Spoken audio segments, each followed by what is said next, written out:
Hi everyone, this V.Z Pro 3 channel. In this video, I'll be showing you a super easy way to use emoji on Windows 11. No extra apps, no complicated steps, just built-in features that anyone can use. While Windows updates are important for security and performance improvements, sometimes they come at the wrong time, interrupting your work, restarting your computer without warning, or even causing issues with your apps and drivers. That's why many users prefer to pause or stop them temporarily, or even permanently. So let's get started with a few simple methods to manage and stop automatic updates in Windows 11. Method 1. Click on the Start menu and go to Settings. Select Windows Update from the left sidebar.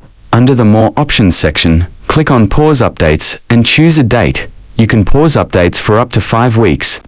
This is great if you just need a short break from updates without making permanent changes. Method 2. Click Search bar on the bottom screen. Then type Services on the search bar and tap on it.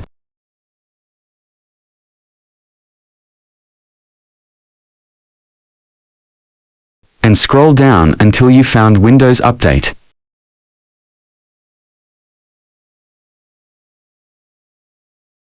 Then double-click on the menu. Then you want to change this startup from manual to disable. Then click Apply. Then click on the Recovery tab on the top.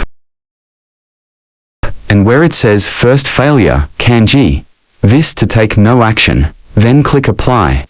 And just like that, to disable automatic update on Windows 11. If this video helped you, don't forget to like, comment your thoughts or questions, and subscribe to the channel for more helpful Windows tips and tutorials.